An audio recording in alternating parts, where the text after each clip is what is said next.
est en pleine saison de la chasse, mais il n'y a pas juste cette saison-là qui a lieu, c'est aussi la saison de la trappe. Et qui d'autre pour venir m'en parler que Serge Larivière? Bonjour Serge. Bonjour. Merci d'être là avec nous en studio.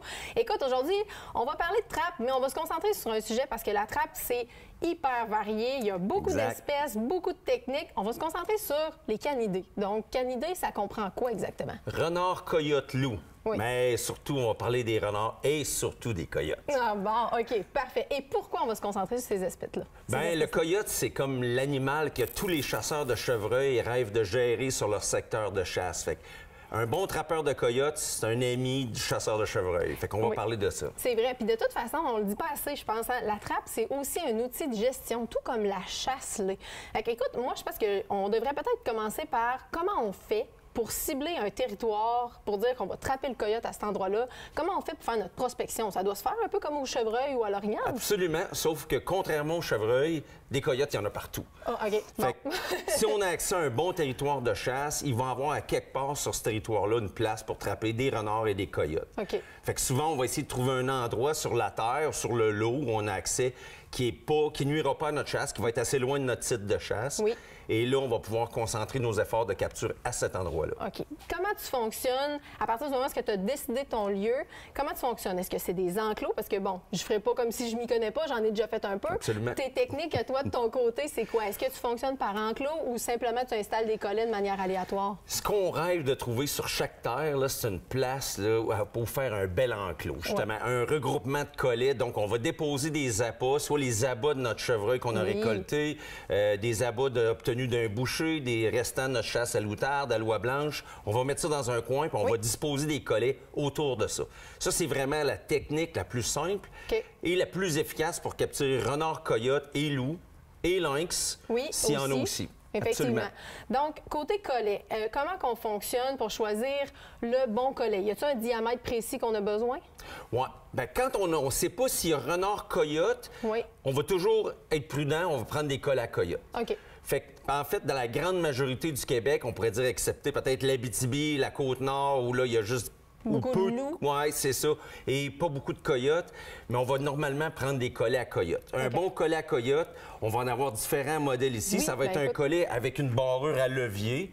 Donc soit une barrure Amber, comme celle-là que tu as là. Oui, je vais essayer de la montrer comme il faut à la caméra. Avec un ressort de mise à mort. Puis les collets, c'est très intéressant, Kate, parce que ça a énormément évolué dans les dernières années.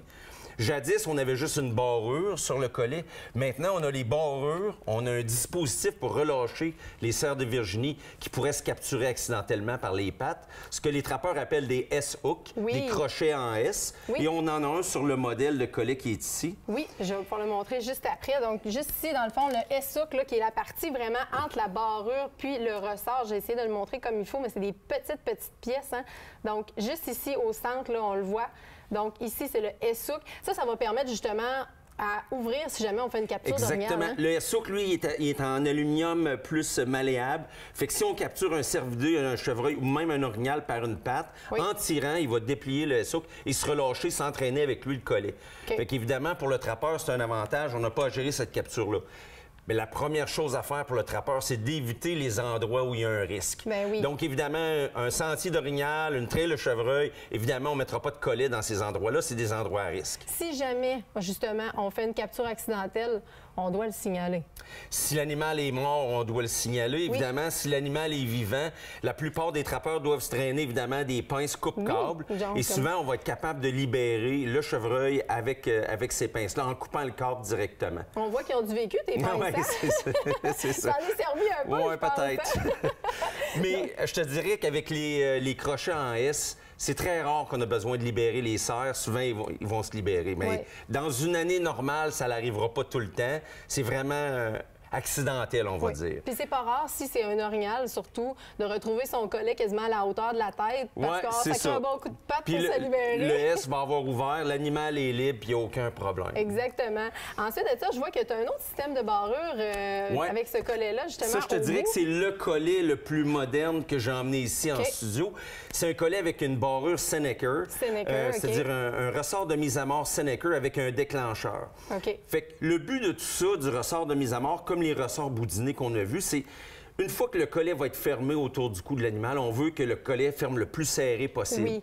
Et ce ressort-là va s'assurer qu'il n'y a aucun lousse, donc il va emmener une mise à mort plus rapide du coyote capturé. Donc, c'est vraiment le collet le plus humanitaire, le plus efficace présentement sur le marché. Puis il faut le dire, hein, ça a vraiment évolué du côté du trapage. Les différentes techniques, souvent les gens sont encore en train de dire « Ah mon Dieu, c'est barbare faire de la trappe ». Non, ça a évolué aussi de ce côté-là. Même si ce sont des petites pièces métalliques, on a fait en sorte à ce que justement réduire le temps de souffrance, ou bien le temps, du moins la souffrance de l'animal. En fait, on l'a vraiment réduit par les nouvelles techniques. Et puis, écoute, je pense que ces collets-là, tu dois les traiter. Oui, évidemment, rendu ici, là, tout le monde devrait avoir son équipement déjà traité. Mais je te dirais qu'il y a des produits commerciaux comme le ProDip qu'on a là. Il y a d'autres teintures à piège. Mais quelqu'un de mal pris pourrait faire tout simplement bouillir ses collets sur le poêle dans un chaudron avec un peu de bicarbonate de soude. On les fait bouillir 5 minutes, on les rince à l'eau, on les accroche dehors. Le lendemain, on peut les tendre. Fait que quelqu'un qui est à la dernière minute, comme ça arrive parfois dans la ville, on peut quand même aller trapper les coyotes sur notre secteur de chasse. Oui, ça fonctionne très bien. Il y a plusieurs systèmes comme ça. Justement, moi, j'utilise le ProDip parce que c'est à l'eau, mais tu as raison. Puis la technique du lave-vaisselle, on en reparlera, là, mais ça fonctionne bien aussi, vous les collez bien la vaisselle. Écoute, Serge, il y a beaucoup de choses à dire sur la trappe. Je pense qu'il va falloir qu'on se revoie assurément. Comment on fait pour avoir plus d'informations sur la trappe au Canada? Bien évidemment, il y a une revue de piégeage au Québec qui s'appelle Le Coureur des Bois. Et la prochaine revue du Coureur des Bois, dont je suis le rédacteur en chef, elle va parler justement des nouveaux collets modernes. Ah, bien, ça va être une belle occasion de lire ça. Exactement, exactement. Moi, je donne aussi des formations privées aux gens qui seraient intéressés. Juste à venir me contacter par Messenger sur ma page Facebook ou à trappeurserge@gmail.com. C'est une autre façon de me rejoindre aussi. Bien, parfait. Écoute, merci Serge. C'est sûr qu'il va falloir que tu reviennes parce qu'il y en a trop à dire sur la trappe. On a fait un survol trop rapide. De l'autre côté de la pause, on s'en va rejoindre la FEDECP, justement, la Fédération québécoise des chasseurs-pêcheurs, qui vient nous présenter un petit peu. Cette chronique vous a été présentée par MacTrap, le plus gros inventaire d'équipements de piégeage au Québec.